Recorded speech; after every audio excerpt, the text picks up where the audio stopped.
Ah, baiklah, selamat pagi semuanya. Sebelumnya perkenalkan nama saya Maria Kristina Raja Guguk dengan NIM C1C020071 dari Prodi Akuntansi Universitas Jambi. Di sini saya akan menjelaskan hasil proposal saya eh, mengenai sistem pelaksanaan penjualan, pembelian, dan pembayaran tandan buah segar pada PT Perkebunan Nusantara 6 Persero Jambi. Nah, baiklah, langsung saja kita masuk ke latar belakang masalah.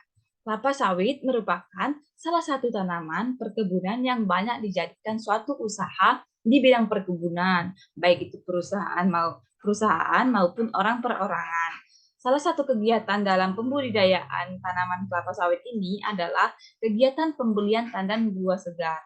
Nah, em, Eh, menurut Mokijat, pengertian penjualan adalah suatu kegiatan yang bertujuan untuk mencari pembeli, mempengaruhi serta memberikan petunjuk agar pembeli dapat menyesuaikan kebutuhannya dengan produksi yang ditawarkan serta mengadakan perjanjian mengenai harga yang menguntungkan untuk kedua belah pihak. Nah, untuk mengenai pengertian pembelian adalah suatu proses penemuan sumber dan pemesanan bahan, jasa, dan perlengkapan. Nah, untuk pengertian pembelian tandan buah segar merupakan salah satu kegiatan pergerakan usaha dalam pembudidayaan tanaman kelapa sawit. Kegiatan pembelian tandan buah segar ini disebut juga sebagai pengadaan barang yang tujuannya untuk memperoleh bahan dengan biaya serendah mungkin yang konsisten dengan kualitas dan jasa yang dipersyaratkan guna memastikan bahwa perusahaan mempunyai persediaan bahan tanpa henti. Nah, PT Perkebunan Nusantara 6 Persero Jambi ini merupakan salah satu perusahaan badan usaha milik negara yang bergerak dalam bidang agribisnis atau bidang perkebunan pembudidayaan tanaman kelapa sawit dan karet. Nah, selanjutnya yaitu tujuan dan manfaat penulisan. Nah, tujuan penulisan ini yaitu untuk mengetahui dan menjelaskan peran penting pembelian tandan buah segar di PT Perkebunan Nusantara 6 Persero Jambi. Nah, manfaat penulisannya yaitu yang pertama sebagai bahan bacaan untuk PT Perkebunan Nusantara 6 Persero Jambi mengenai sistem pembelian tandan buah segar. Yang kedua, sebagai tambahan pengetahuan, wawasan, serta keterampilan bagi diri sendiri dan pembaca. Yang ketiga, sebagai salah satu syarat guna untuk memenuhi salah satu syarat mata kuliah metodologi penelitian pada jurusan akuntansi Fakultas Ekonomi dan Bisnis Universitas Jambi. Nah, kita masuk ke materi yang pertama yaitu definisi. Nah, definisi dari yang pertama yaitu mengenai manajemen. Manajemen adalah proses perencanaan, pengorganisasian, pengarahan, dan pengawasan usaha-usaha para anggota organisasi dan penggunaan sumber daya organisasi lainnya agar mencapai tujuan yang telah ditetapkan. Nah, yang eh, definisi yang kedua yaitu mengenai pemasaran. Pemasaran adalah terdiri dari kegiatan perorangan dan organisasi yang memudahkan dan mempercepat hubungan pertukaran yang memuaskan dalam lingkungan dinamis melalui penciptaan, pendistribusian, promosi, dan penelitian harga barang, jasa, dan gagasan. Nah, selanjutnya yaitu mengenai manajemen pemasaran. Manajemen pemasaran adalah proses perencanaan dan pelaksanaan konsepsi, penetapan harga, promosi, dan distribusi gagasan, barang dan jasa untuk menghasilkan pertukaran dan memenuhi sasaran-sasaran perorangan atau organisasi. Nah, selanjutnya yaitu produk. Produk adalah semua yang dapat ditawarkan kepada pasar untuk diperhatikan, dimiliki, digunakan, atau dikonsumsi yang dapat memuaskan keinginan atau kebutuhan pemakainya. Selanjutnya itu produksi. Produksi adalah suatu proses mengubah input menjadi output, sehingga nilai barang tersebut bertambah. Nah, selanjutnya yaitu kegiatan produksi. Kegiatan produksi adalah kegiatan menambah atau menciptakan nilai guna suatu barang atau produk agar lebih bermanfaat dalam memenuhi kebutuhan dan keinginan manusia sehari-hari. Nah, selanjutnya yaitu harga. Harga merupakan besaran yang dibayar oleh konsumen untuk suatu produk, barang, dan jasa. Nah, selanjutnya yaitu pabrik kelapa sawit. Pabrik kelapa sawit ini merupakan rangkaian beberapa mesin atau alat yang digunakan mengolah tandan buah segar menjadi produk minyak kelapa sawit atau disebut dengan CPO dan inti sawit. Nah, selanjutnya itu mengenai distribusi. Distribusi merupakan pembagian barang atau sesuatu kepada beberapa pihak atau orang atau disebut ini menurut tim terima pena. Nah, selanjutnya itu pasar. Pasar adalah tempat bertemunya penjualan dan pembelian untuk melakukan transaksi atas barang yang diperdagangkan.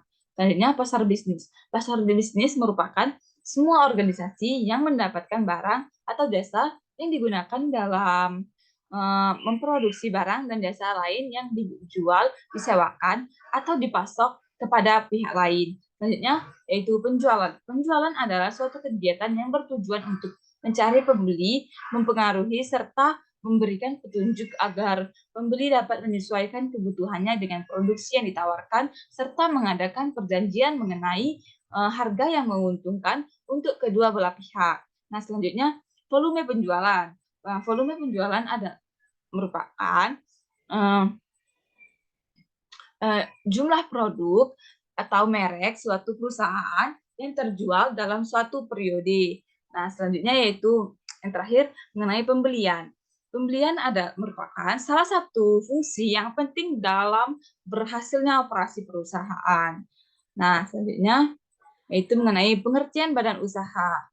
Badan usaha adalah kesatuan organisasi yang terdiri dari modal dan tenaga kerja yang bertujuan untuk mencari keuntungan atau kesatuan yuridis dan ekonomi yang bertujuan mencari laba. Nah, badan usaha ini dapat digolongkan atau dibedakan menjadi beberapa, yaitu yang pertama, badan usaha milik negara.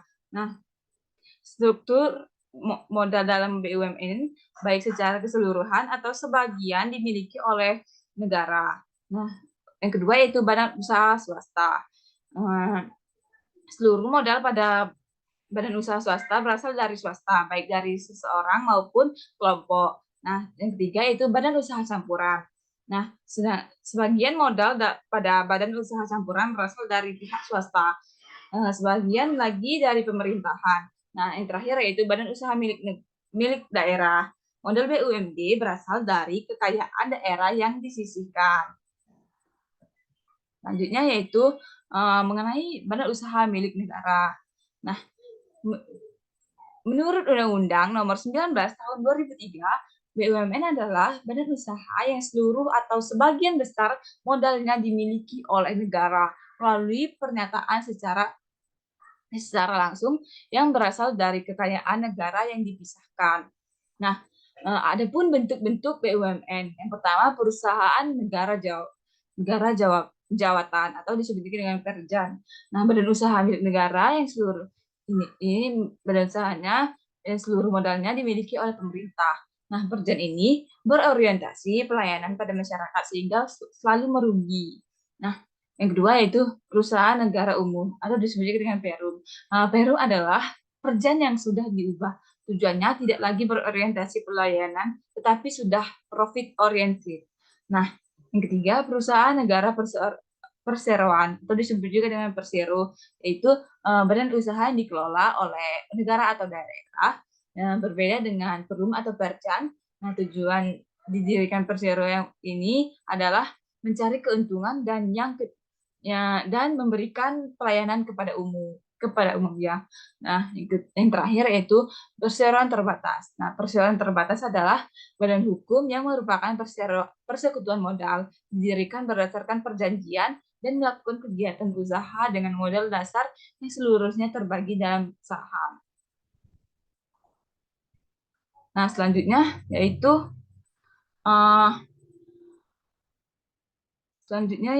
mengenai kerangka teoritis. Nah, kerangka teoritis itu yang pertama mengenai penjualan. Penjualan adalah suatu usaha yang terpadu untuk mengembangkan rencana-rencana strategis yang diarahkan pada usaha pemuasan kebutuhan dan keinginan pembeli guna mendapatkan penjualan yang menghasilkan laba. Nah, yang kedua yaitu nilai penjualan.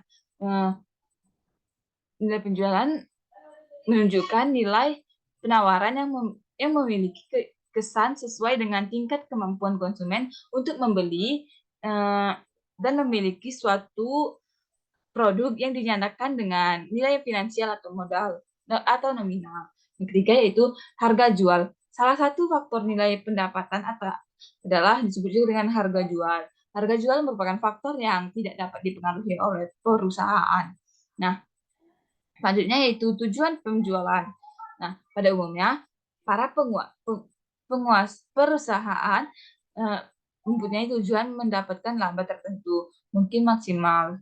Nah, dan mempertahankan atau bahkan berusaha meningkatkannya untuk jangka waktu lama. Nah, selanjutnya itu pembelian. Pembelian dapat diartikan sebagai urutan kerja atau salah satu proses yang berkaitan dengan pengadaan barang produksi. Nah, selanjutnya itu fungsi pembelian. Nah, fungsi pembelian ini yang pertama menentukan kuantitas barang yang akan dibeli secara tepat. Yang kedua, menentukan waktu penerimaan barang yang tepat. Dan yang terakhir, menentukan tekanan pemasukan barang yang tepat. Nah, selanjutnya yaitu mengenai tujuan pembelian.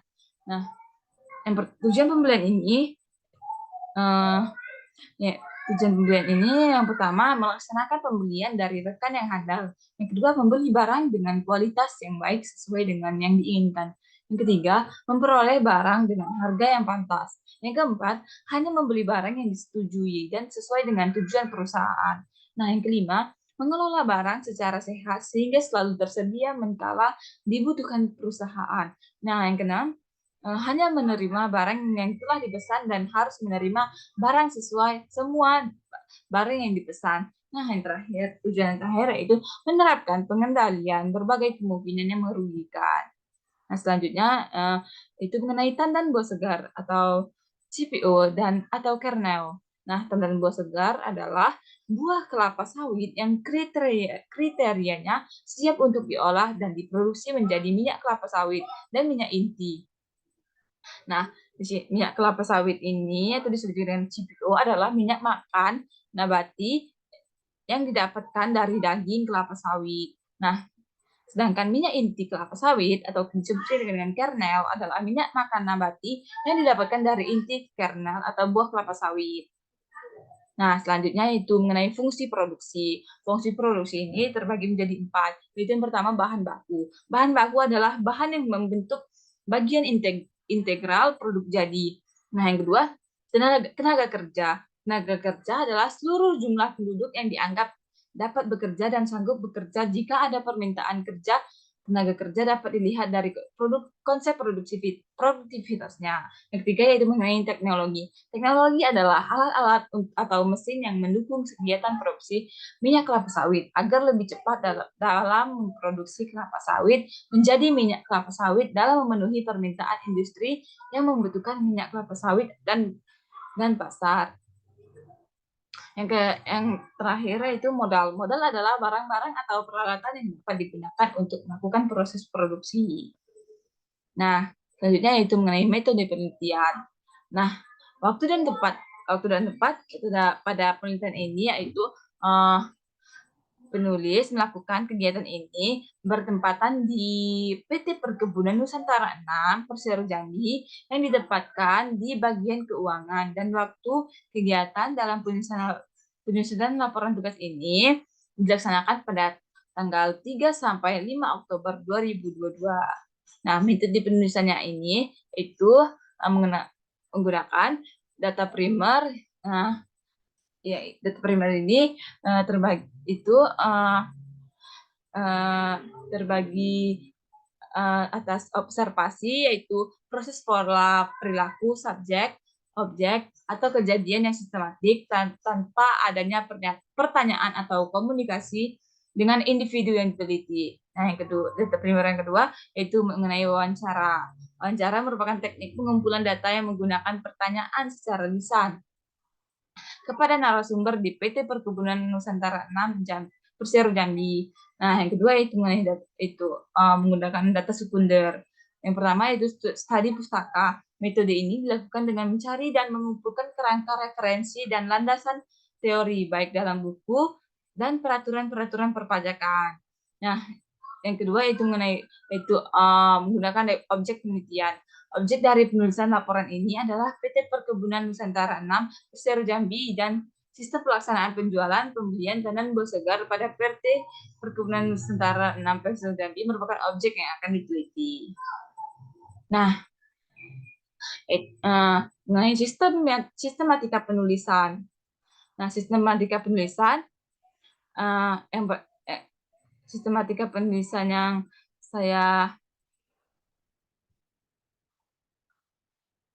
sistematika penulisan yang pada judul sistem pelaksanaan pembelian dan buah segar TBS dalam penulisan ini terdiri dari 6 bab pokok pembahasan dari masing-masing bab, yaitu yang pertama bab 1 yaitu pendahuluan.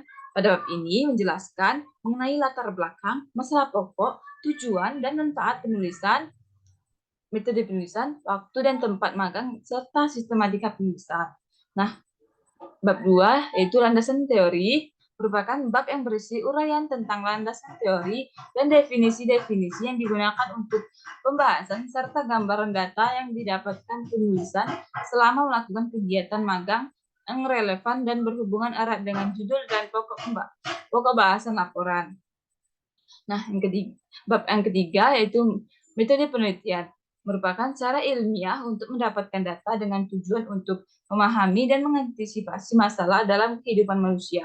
Nah, pada bab ini membahas metode penulisan, waktu dan tempat penelitian, dan sistematika penulisan. Nah, bab 4 yaitu hasil dan pembahasan. Nah, pada bab ini penulis menyajikan mengenai sejarah singkat perusahaan, strategi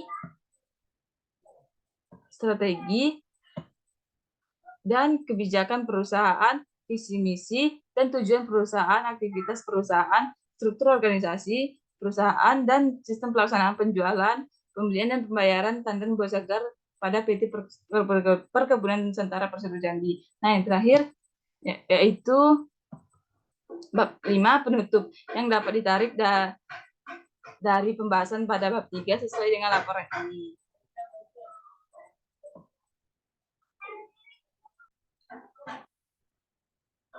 Nah, selanjutnya yaitu dari materi yang dapat saya sampaikan tadi, saya mengambil kesimpulan bahwa sistem pelaksanaan penjualan, pembelian, dan pembayaran dan buah segar di PT Perkebunan 6 Persero Jambi berdasarkan rencana kerja dan anggaran perusahaan atau disebut dengan RKAP, rencana kerja operasional atau RKAU.